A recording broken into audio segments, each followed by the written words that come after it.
그는 47세에 가장 어려운 제안을 받았다. 팀장님, 이 프로젝트 맡아주실 수 있겠습니까? 임원이 건넨 기획서를 봤다. 영세 제조업체 경영자 마인드 혁신 프로그램. 그는 천천히 읽었다. 전국의 작은 공장, 소규모 제조업체 사장들을 6개월간 교육해서 경영 방식을 바꾸는 프로젝트였다. 수익성은 거의 없었다. 성공 가능성은 극히 낮았다. 임원이 말했다. 솔직히 말씀드리면 이건 정부 지원 사업입니다. 회사 이미지에는 도움이 되지만 실속은 없어요. 그리고 사람 바꾸는 건 거의 불가능하죠. 특히 60대 사장님들은. 그는 기획서를 덮었다. 제가 왜 이걸 해야 하죠? 팀장님이 이런 거 잘하시잖아요. 사람 다루는 거. 그는 쓴 웃음을 지었다. 좋게 말하면 사람 다루는 거고 실제로는 아무도 안 하려는 일이었다. 그날 밤 그는 기획서를 다시 펼쳤다. 프로그램 내용을 봤다. 변화, 관리 교육, 혁신적 사고방식, 디지털 전환 마인드. 그는 고개를 저었다. 이런 걸로 사람이 바뀔까? 60대 사장님들, 30년, 40년을 같은 방식으로 살아온 사람들. 늘 이렇게 해왔는데 왜 바꿔야 해? 우리 같은 작은 회사가 뭘 하겠어? 큰 회사들이나 하는 거지. 교육 듣는다고 바뀔 사람들이 아니었다. 거절하는 게 맞지. 하지만 뭔가 마음에 걸렸다. 다음 날 그는 지방 공장 몇 곳을 방문했다. 작은 금형 공장이었다. 사장님은 65세였다. 35년째 같은 일을 했다. 요즘 힘드시죠? 사장님이 한숨을 쉬었다. 힘들죠. 주문은 줄고 젊은 애들은 안 오고 이제 문 닫아야 할 것 같아요. 새로운 시도는 안 해보셨어요? 온라인 영업이라든지 신규 거래처 개척이라든지. 사장님이 손을 저었다. 그런 거 모르죠. 나이 먹은 사람이 컴퓨터를 어떻게 해요? 그리고 35년간 이렇게 해왔는데 지금 와서 바꾼다고 뭐가 달라지겠어요? 그 말에서 그는 진짜 문제를 봤다. 도구가 문제가 아니었다. 마인드가 문제였다. 안 된다는 확신, 늘 이렇게 해왔다는 관성, 나이 먹은 사람이 뭘 하겠어라는 체념. 그게 진짜 장벽이었다. 집에 돌아와서 그는 오래된 책을 펼쳤다. 안토니오 그람시의 옥중수고. 한 문장이 눈에 들어왔다. 비관은 지성으로, 낙관은 의지로. 그는 멈췄다. 지성으로 보면 완전히 비관적이었다. 60대 사람의 마인드를 바꾼다? 35년간 굳어진 생각을 바꾼다? 성공 확률 5%도 안 될 것이다. 교육 전문가들도 말한다. 사람은 안 바뀐다고. 특히 나이 든 사람은. 모든 데이터가 불가능하다고 했다. 하지만 의지로 보면 만약 단 한 명이라도 바뀌면 그 한 명이 회사를 살리고 그 회사의 직원들이 일자리를 지키고 그 가족들이 생계를 유지한다. 100명 중 5명만 바뀌어도 5개 회사 최소 25명의 삶이 달라진다. 방향은 옳았다. 그는 노트를 꺼냈다. 그리고 적었다. 현실적으로 생각하면 사람은 잘 안 바뀜. 특히 나이 든 사람은 더 안 바뀜. 성공 확률 극히 낮음. 하지만 단 한 명이라도 바뀌면 의미 있음. 그 한 명이 여러 사람을 살림. 방향은 분명히 옳음. 그리고 물었다. 그럼에도 할 것인가? 다음날 그는 임원실로 갔다. 하겠습니다. 임원이 놀란 표정을 지었다. 정말요? 사람 바꾸는 게 얼마나 어려운지 아시죠? 압니다. 실패하면 시간만 낭비하는 거예요. 알고 있습니다. 그런데도 그는 고개를 끄덕였다. 성공 확률은 낮습니다. 지성으로 보면 비관적입니다. 하지만 의지로 가겠습니다. 단 한 명이라도 바뀌면 의미 있으니까요. 임원이 웃었다. 좋습니다. 해보세요. 6개월 안에 50명 교육하고 그중 최소 10명은 실제 변화를 만들어야 합니다. 그는 계산했다. 50명 중 10명, 20%. 거의 불가능한 숫자였다. 하지만 대답했다. 하겠습니다. 첫 달은 지옥이었다. 50명의 사장님들을 모았다. 대부분 60대였다. 첫 교육 시간.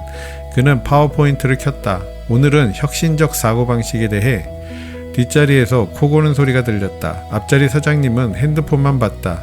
한 사장님이 손을 들었다. 이거 몇 시에 끝나요? 공장 가야 되는데. 그는 깨달았다. 강의로는 안 된다. 사람들은 듣고 싶어 하지 않았다. 특히 자기보다 젊은 사람의 말은. 그날 밤 그는 방법을 바꿨다. 다음 날 교육장에서 말했다. 오늘부터 강의는 안 합니다. 사장님들이 어리둥절한 표정을 지었다. 대신 여러분끼리 이야기하십시오. 어떻게 하면 회사를 살릴 수 있는지. 한 사장님이 투덜거렸다. 우리가 그걸 알면 진작 했죠. 그는 답했다. 그럼 왜 못했습니까? 뭐? 회사를 살릴 방법을 모르는 게 아니라 하지 않은 거 아닙니까? 사장님이 얼굴을 붉혔다. 무슨 소리예요? 할 수 없었으니까. 왜요? 나이도 많고 돈도 없고 방법도 모르고. 그는 조용히 물었다. 그럼 지금 이대로 가면 회사가 살 수 있습니까? 사장님은 입을 다물었다. 안 되죠. 그럼 선택은 두 가지입니다. 이대로 망하든지 아니면 바꾸든지. 교육장이 조용해졌다. 그는 말을 이었다. 저는 여러분한테 방법을 가르치려는 게 아닙니다. 여러분은 이미 35년, 40년 이 일을 하셨습니다. 저보다 훨씬 잘 아십니다. 다만 한 가지만 묻겠습니다. 안 된다는 확신이 진짜 현실입니까? 아니면 두려움입니까? 그날부터 분위기가 바뀌었다. 사장님들이 서로 이야기하기 시작했다. 사실 온라인 영업해보고 싶긴 했어요. 근데 실패하면 어쩌나 싶어서. 저도요. 젊은 직원 뽑고 싶은데 내가 꼰대처럼 보일까봐. 저는 아들한테 물어보고 싶었는데 괜히 무능해 보일까봐 못 물어봤어요. 그는 깨달았다. 이 사람들은 방법을 몰라서가 아니라 두려워서 안 했던 거다. 실패의 두려움, 변화의 두려움, 무능해 보일까 하는 두려움. 그게 진짜 장벽이었다. 3개월째 한 사장님이 손을 들었다. 저 온라인 쇼핑몰 만들어 봤습니다. 모두가 놀라서 봤다. 어떻게 하셨어요? 아들한테 물어봤어요. 처음엔 창피했는데 물어보니까 아들이 되게 좋아하더라고요. 그래서 같이 만들었습니다. 효과 있었어요? 첫 달에 주문 5건 들어왔습니다. 35년 하면서 온라인으로 주문받은 건 처음이에요. 그날 이후 변화가 시작됐다. 한 명이 시도하니까 다른 사람들도 용기가 났다. 저도 해볼게요. 저도 젊은 직원 뽑아볼게요. 저도 새로운 거래처에 연락해볼게요. 6개월째 마지막 평가 시간. 임원이 물었다. 몇 명이나 실제로 변화했습니까? 그는 보고서를 건넸다. 50명 중 15명입니다. 임원이 눈을 크게 떴다. 15명? 목표가 10명이었는데? 네, 예상보다 많았습니다. 어떻게 한 거예요? 그는 잠시 생각하다 답했다. 강요하지 않았습니다. 대신 물었습니다. 안 된다는 게 진짜 현실인가? 아니면 두려움인가? 사람들은 방법을 몰라서가 아니라 두려워서 안 했던 겁니다. 그 두려움을 인정하게 하니까 조금씩 움직이기 시작했습니다. 임원이 고개를 끄덕였다. 그래도 15명이면 30%예요. 나머지 70%는 안 바뀐 거잖아요. 그는 솔직하게 답했다. 네, 35명은 여전히 안 된다고 합니다.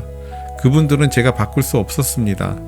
하지만 15명은 바뀌었습니다. 15개 회사가 새로운 시도를 하고 있고 최소 75명의 일자리가 유지되고 있습니다. 70%의 실패보다 30%의 성공이 더 의미 있다고 생각합니다. 그날 저녁 한 사장님에게 전화가 왔다. 온라인 쇼핑몰을 만들었던 그분이었다. 팀장님, 이번 달 온라인 주문이 20건이에요. 아들이랑 같이 포장하느라 정신없어요. 근데요, 네? 제가 35년 동안 뭐 했나 싶어요. 진작 물어볼 걸, 진작 시도할 걸. 안 되라고만 생각했는데 해보니까 되더라고요. 전화를 끊고 그는 노트를 펼쳤다. 6개월 전 적었던 문장을 읽었다. 사람은 잘 안 바뀐다. 하지만 방향은 옳다. 그 옆에 새로운 문장을 적었다. 사람은 안 바뀌는 게 아니라 두려워서 안 바뀌는 것이다. 그 두려움을 인정하면 조금씩 바뀔 수 있다. 창밖을 봤다. 여전히 불확실한 세상이었다. 하지만 이제 그는 알았다. 확률이 낮다고 포기하면 안 된다. 지성으로는 안 될 것 같다를 인정하되 의지로는 그래도 해본다를 선택하는 것. 그리고 중요한 건 100%를 바꾸려 하지 않는 것. 50명 중 15명, 30% 충분했다. 그 15명이 각자의 방식으로 세상을 조금씩 바꾸고 있었으니까. 그는 조용히 중얼거렸다. 비관은 지성으로, 낙관은 의지로. 사람은 쉽게 안 바뀐다. 하지만 단 한 명이라도 바뀌면 그것만으로 의미가 있다. 그것이 그가 47세에 배운 가장 큰 교훈이었다.